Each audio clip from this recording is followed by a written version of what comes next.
Welcome to Nasdaq Trade Talks. I'm Jill Malandrino, Global Markets Reporter at Nasdaq.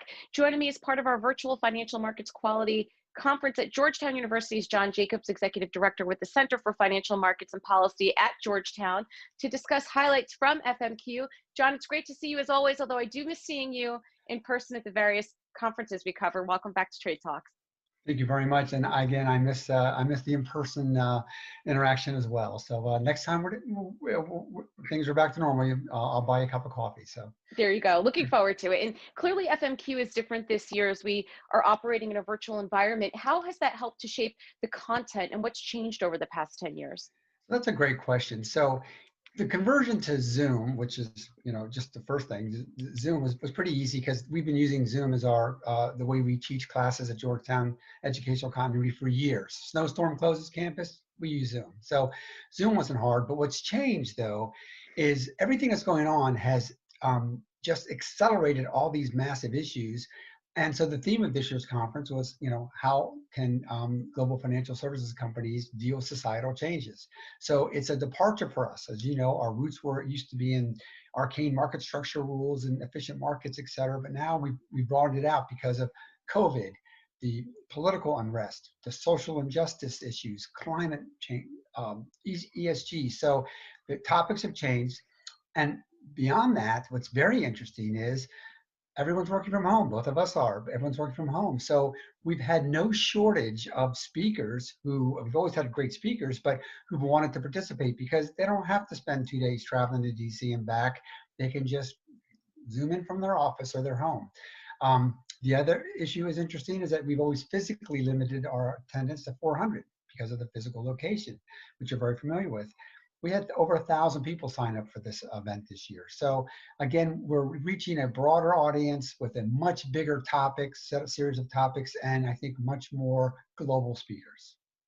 Yeah, that really is encouraging. I've noticed that with multiple conferences that we've covered virtually, it also democratizes access and you have more ideas. There's more people at the table. So I think that's encouraging. So what are some of the key themes discussed around capital formation? It appears that companies are increasingly looking for alternative forms of going public, and private markets are evolving as well. I think it's spot on. That's one of the hottest topics of this year in financial services.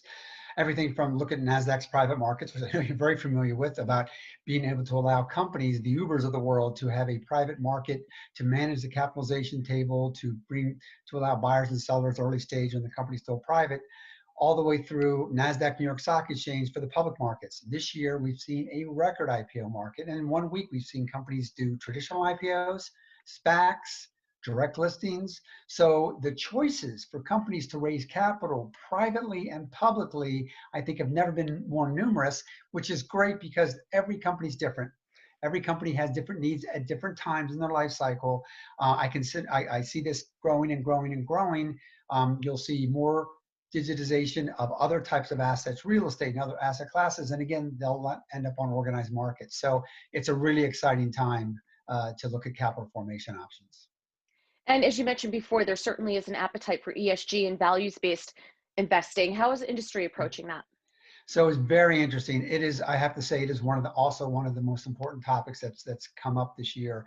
ESG has been around for a while. It was mostly G in the past: governance, proxy, corporate governance, those kinds of issues. Then it kind of morphed into social responsibility investing.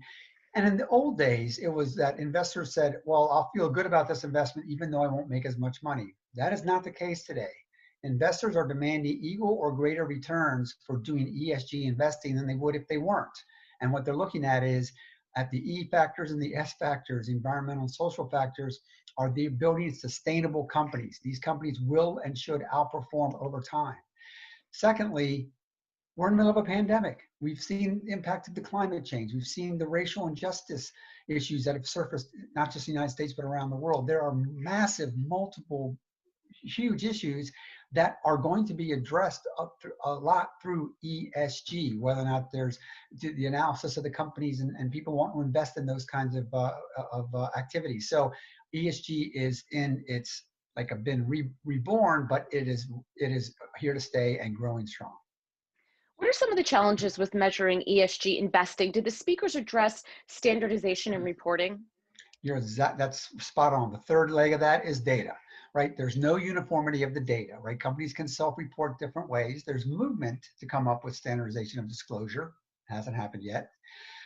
There's a whole slew of firms out there that do their deep dive, and they're having great conversations with companies as they do analysis and try to understand what the companies are and where they are, or where issuers are at in organizations. But there is no standardization. There's no uniformity. Europe is a different approach than the US, et cetera. The debate is that going to be a market issue? Is the market going to decide, some of the market players? Is it going to be pushed down from the top? I don't think anyone thinks really that regulators are going to come up with some scheme of standardization. The data, the better data we have, the more transparency, and the better analysis we'll have. So those questions have not been answered. It reminds me of early days of credit risk. When organizations were doing credit risk of companies, it was all individual. Firm A did it this way, firm B did it this way, firm C. It's gotten pretty standard, but there's been no actual mandated required set of disclosures and standards. So I think more to come on that. And I think, but I think what's going on now, the competition and the interest is really driving it all in the right direction. And John, finally, how is active versus passive investing approached this year with volatility in the market? So that's also another great question. It is, we've seen an interesting year for ETFs. There's been less net launches this year than in previous years.